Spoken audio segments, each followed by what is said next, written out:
Hey, what's up, everybody? How you guys doing? My name is Akiva McClam. I'm playwright Akiva McClam. I'm McClam Enterprise Production and also the founder and one of the co-hosts of Levels of Men. You're about to witness a pre-recorded interview between Xavier Newman, they call him X. He got a new book out. The book's called These Four Wheels, and he opened up to us the struggles he go through living and to be independent of the four wheels. But he don't let that stop him for making a difference in life and being a advocate for other people who just like him. So he even I even opened up during the interview and talked about some of the issues that I'm dealing with right now. But we all go through things in life, but it's not how you start it, but it's how you finish it. And one thing is dealing with interacting with ex Xavier. He taught me to be strong, stronger, and don't worry about what things may look like, but just continue to have faith and belief. And I even allowed him to pray over me. Just don't anybody just couldn't get the opportunity to pray over me because you got to be very careful who you allow to touch you, you know. But I know it's hard. I know what type of man he is. He's a godly man. He's definitely chasing after God. So sit back and enjoy the interview, and please check out his book. All right, you won't regret it. Take care. All right, we're live here in Waldorf, Maryland. We got a platform, great. We got a great interview tonight. We got two platforms going on right now, the Levels of Men, with my co-host Roland. What's going on, Roland? How you doing, young man? Everything's good. Everything's good. Everything How you that's doing? right. Good to see you. And then I also got another platform that we're gonna be posting this interview on my page, McClam Enterprise Production, as I'm titled down as playwright because our guest here is gonna hire me to write his book. Right here, these four wheels into a stage play. So I definitely have experience of doing that. This won't be my first time doing it. And so we'll talk about that, how we met, and we start talking about, how we decided to do that. Yeah, You yeah, know, yeah, yeah. yeah. But before we do that, let's properly introduce our guest today, Mr. Xavier Newman. What's going on? How y'all fellas doing? Rolling? How you doing? Everything's well. Everything's good, bro. Everything's good. Thank you for this Everything's well. opportunity, man. So I know you're a very busy guy, a Nice to native meet you, young man. a native guy from DC. Okay. So we thank you for this opportunity, to come on Levels of Men and talk about, some different things that we discuss on Levels of Men. Okay, let's do it. All right, there. So before we always do it, Roland, I think I already asked you because we got a ritual, Roland. You know how we do it. Yep. Well, that's how was your day and all that good stuff. I think I asked you already, but truly answer that question. How was your day? My day was good, Akiva. I am been off all week and took the day off because I'm feeling like it's time for me to retire. But that's a whole nother story. Other than that, everything is good. Okay, that's what's up. That was Yeah. up. I had a Yeah. busy day, still working from home. You know what I'm saying? I'm still working a full time job. I'm not complaining because it's a blessing that God gave me this job. But you know how it is. You use that job until God give you that green light to go out and do some things for His will to be done. But we also can do His will, at our job as well. So Yep. with that, furthermore, let's go ahead and dive in these questions here and let's talk. So I guess to get to know Mr. Newman a lot better. So X, can I call you X or go ahead and call you Xavier? Mr. Newman, that's too formal. I feel like my grandfather said, and he used to have when he said it, I'm like, well, wait, well, who? Right. So yeah. So one thing you guys gonna see about my boy X, he's a character, man. I love his personality, and he got a great book, and that's why we want to bring him on the Levels of Men to talk about climbing that level to manhood. But before we do that, let's talk about those levels, those steps that we talk about in Levels of Men. One of our paradigms that and discuss each level. All right. So one of the first levels is nurturing, right? and we're gonna get more into it. So if you want to know more about that, come join us on Facebook group, The Levels of Men, and we're gonna discuss that more about it. Before the interview, I was gonna say those levels. So the main thing is before you reach manhood, as a man, I mean, as a well, I would say a man, because our gender as a we're boys, but we gotta grow to be that man, right? But before we get to that, there's levels that we gotta take before we reach truly what manhood is all about. Because we're a young man, the real man, but that manhood, that's a lot of men don't reach that manhood. So first thing is important to get that nurturing in the very beginning, right? The second thing we discuss is spirituality, right? Looking in that mirror before we can go to the next level. And after that is forgiveness, all right? The next thing after forgiveness, we gotta learn how to say I'm sorry. Sorry to the people that we are hurt, but sometimes we don't get a chance to apologize.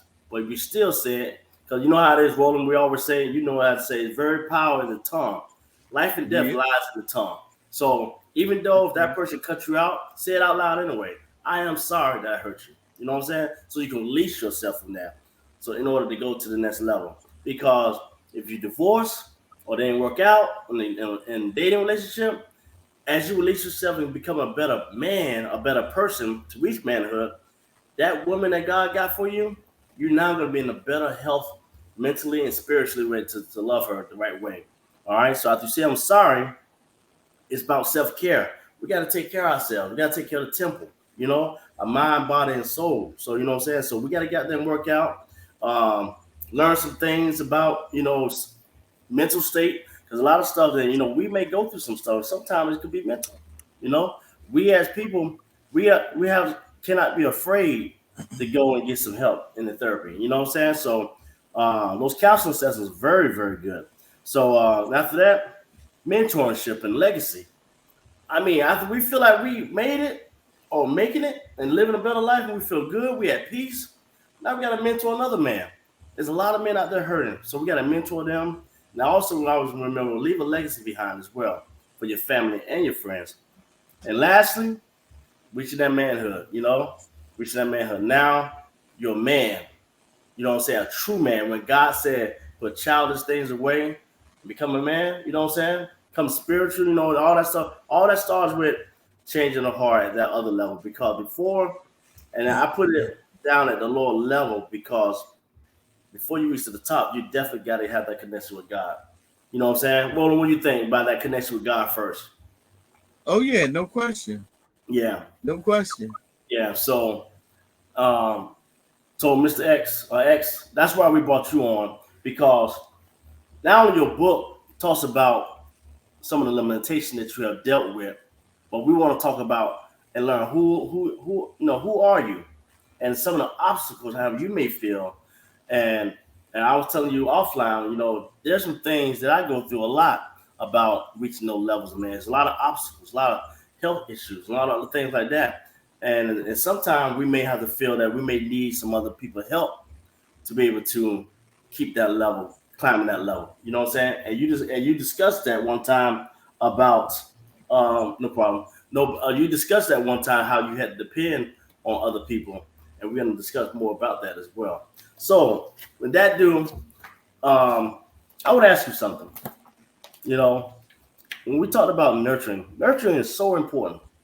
Think about when we was kids and how, I don't know if some of you guys were breastfed or whatever, or you was bottled or whatever. But that nurturing and spending time with moms is very, very important, right? And as a man, we need that nurturing at that very early stage. Mental state too as well, because man, how we think now is 39, 40, 50, or 60, whatever. If you don't get that right nurturing, you're gonna miss something. It's gonna be like something on a hook that is not gonna cause you to smoothly climb those levels. You're always gonna be chasing what you didn't get at that nurturing part. You know what I'm saying? So, who was that person that gave you that nurturing um, at an early age? Great question, Keith.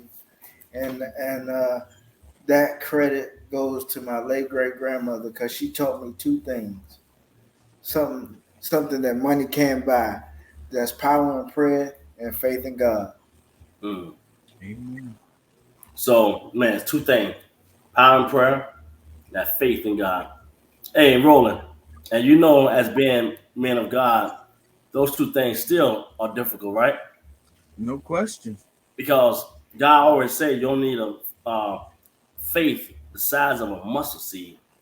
And then they also say we have the power to pray. But do we pray? No, we don't pray to God. We only come to God when we want to ask for something. But prayer is meant to us to really have an intimate conversation with God. You know what I'm saying? A friend of mine recently just told me when we pray, we should quote the scriptures back to God. You know what I'm saying? Because that's just getting God's attention by His word. You know what I'm That's saying? true. That's Check true. this out. If someone come to you, I just call it, you know what I'm saying? If someone come to you and say, "What's up, X?" and they start saying something about your book, what you gonna do? You gonna turn around and say, "You got my attention. What's up? What's up?" That's how we should do God. You know what I'm saying? You in the, I know you're a rolling host, but can I just jump in there real quick? Go ahead, Yes, man. Go sir. ahead. Yes, sir. Because it's all because I look at the Bible, and I mean this respectfully to the Lord. I look at the Bible as blueprints. Mm-hmm. He's given us the structure on how we're supposed to do life, Mm-hmm. and he give us those mentors such as my pastor. Special shout out to him, Dr. Michael A. Freeman. All right. Love you, sir. Name the church. Spirit of Faith Christian Center, There you go. and it's just about being around like-minded people. I talk to people all the time, and I always talk. And we always talking on the phone, I always tell them about being around like-minded people. Mm-hmm. I promise you, I call him every day just because he thinks like I think. Hey, when he say every day, he mean it every day. But that's all right though. You know what I'm saying? He good people. But go ahead. But and for me, for somebody to quote my one like a passage from my book back to me, like you said, they got my attention, and they might learn something that was in there that they didn't know or didn't pick up on at the time. Because one of my pastor's favorite quotes is more is caught than taught. Mm. Ooh. So That's right. so which means you can write down a bunch of notes. You can go to church all you want to, but if you don't take notes, see me, I don't take physical notes like Akiva got here.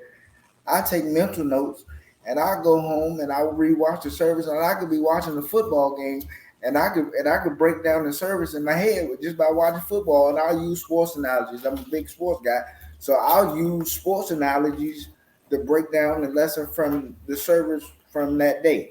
Mm-hmm. I like that. I like that. I'm an army guy, and I use military to do mine. You say what I'm about army rolling? Yeah, I use the military to break down the word. I was looking for my pen because you said some key. I like to take notes. But you said some key, X, that I have the ability to write my notes, right? Like I said, I want people to really connect to who you are because you're a good dude. You know what I'm saying? You got a good heart. And the reason why you wrote this book because you were thinking of other people like you. You know what I'm saying? So if you said something, and maybe Roll, I don't know. Let me know if you feel like this here. Sometimes me by writing notes here, I may take this for granted that I can pick up a pen and write down here these notes. You know what I'm saying? So in your case here, we understand you can't do that, right? Right. So tell the people, describe your condition. What's going on, with you? So describe. If they don't know who is Xavier and what you're going through in these four wheels, describe your condition, please. So I have cerebral palsy. There's different variations of cerebral palsy. I got friends that got cerebral palsy. Some is worse than mine. Some is a little less than. Excuse me. Some is a little less than mine. Mm. I got friends that drive that got cerebral palsy, and I got friends that can't do absolutely nothing for themselves. Mm. And so mine affect my nervous system.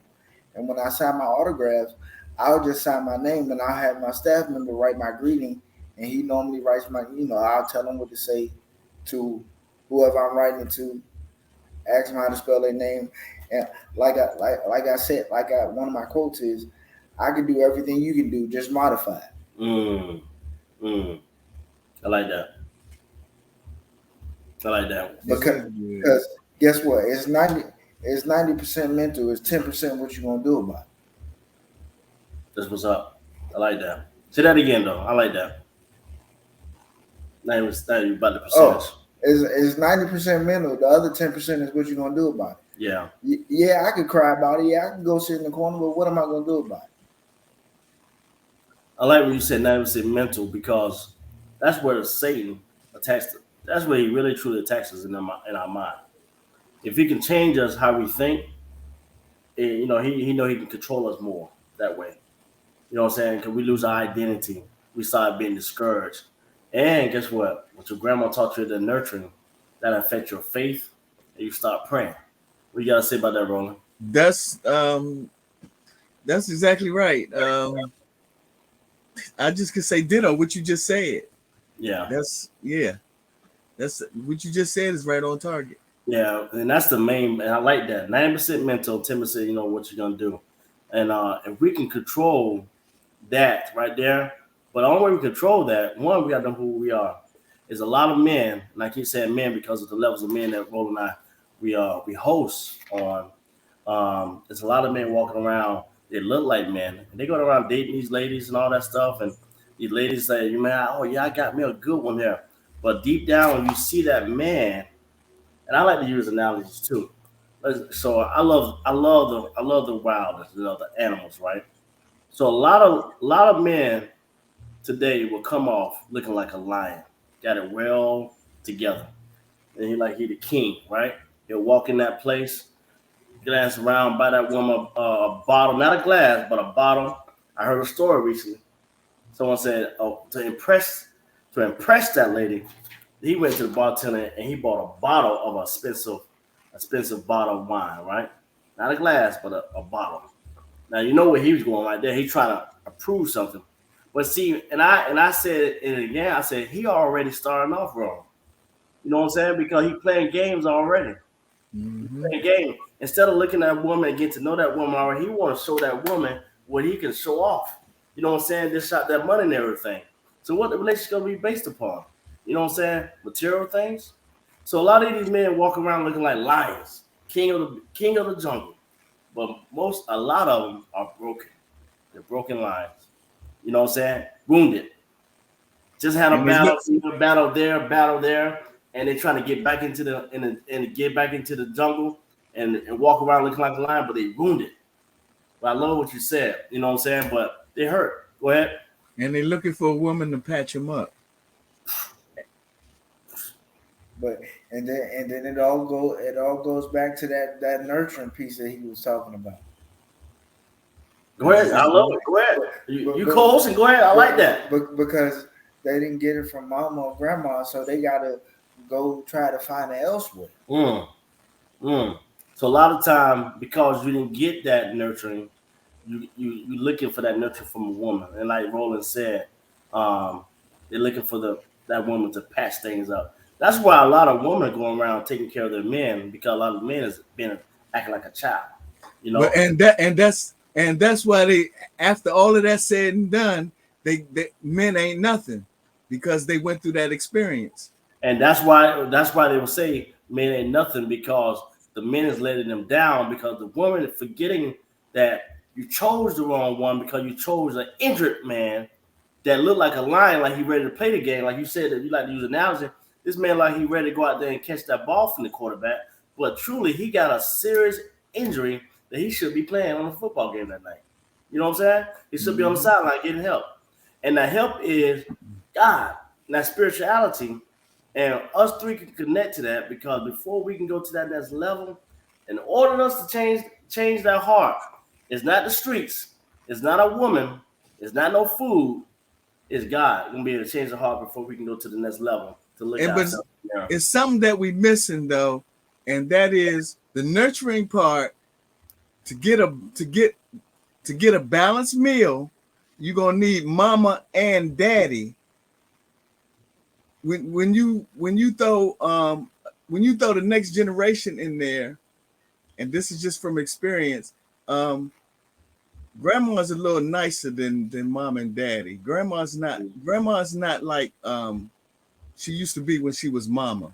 I don't think his grandma or your grandma, if you did something wrong, shit this been way. Oh yeah. Yeah. You talking about no, that's what grandmas do. You talking about these 39-year-old grandmothers. You talking about the 39 that's still in the club. His grandma. My grandma You talking about the real kind of grandma? His grandma wasn't like that. I'm sure. Because my grandma wasn't like that. You know what I'm saying? Mine ain't like that either. Mine not like that either. 39, 40-year-old grandmothers. my grandma look at the air fryer right now. She was still here and frown at. Yeah. But no, you said something key. We do have to add pops in there too as well to balance it out. The reason I said the nurturing because it's so key for that very beginning is that baby is with the mother though. That's why I said the nurturing part. You know, but the father is key when they start getting older as well. For the man, for the males and the daughters as well. That's where you get balance. That's when you get balance at. And you know, when you meet somebody, you can tell that that they was raised by one parent or the other. Oh, you can tell. You can tell. You can. Yeah. You can. You definitely can. But I love the fact that you talked about your grandmother like that. You got much respect for your grandmother. Mm-hmm. And I was reading your book, and I saw that your grandmother was you was there for your grandmother when she got diagnosed with cancer, right? And you put your head down because you understood the seriousness of the diagnosis of what the doctor said. What did your grandmother do to you at that time? What did she do? So we're in the exam room. It's just her, myself, and the doctor. So when the doctor diagnosed her with cancer, I dropped my head as you said, and I began to cry. And she said, "Boy, pick your head up. Where's your face? Take these tissues and wipe your face. Get it together." Wow. Yeah, that's a strong woman, man. That's a strong woman. This lady was battling cancer and asked me what was my fate. She wasn't worried about her. She was talking about me. Wow. So, is that what makes you strong today? If what she planted in you? It's her, and I'm gonna go into my grandfather as well if we can. It's her for sure. Mm-hmm. And then my grandfather was, he was a hard working man, provide for the family. This blue collar guy go to work every day, own his own dump truck business and part on a mechanic shop. My grandfather was no nonsense.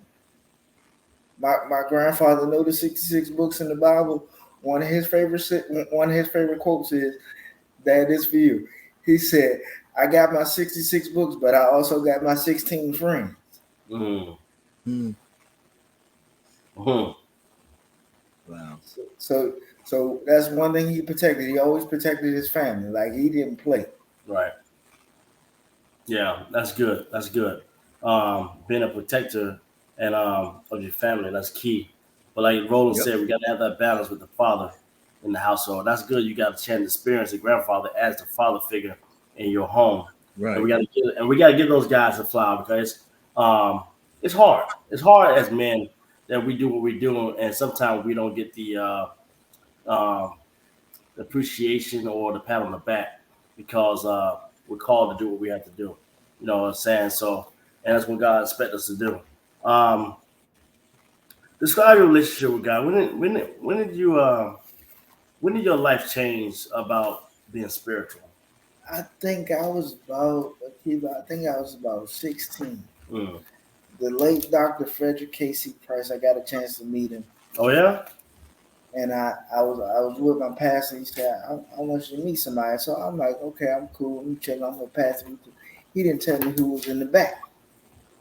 So I went back and his staff opened the door and said, so I seen him sitting in the chair and I'm like, oh wow, it's Dr. Price. So I spoke to him and everything. And so pastor asked me could I sit on the second row, because normally I would sit on the front row. So pastor asked me could I sit on the second row because Dr. Price was speaking that night. No problem. So they moved my chair on the second row.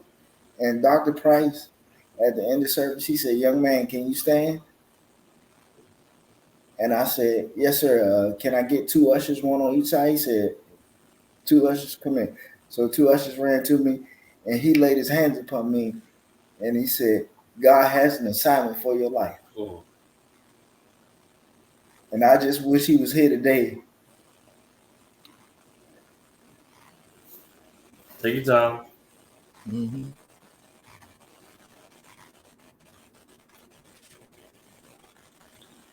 Take your time. So just so I can tell him thank you. Mm-hmm. Because the fact that he saw something in me, I didn't know, I didn't know what was going on. I didn't know what was happening. And I was just so I just took it with a grain of salt, Roland, pretty much.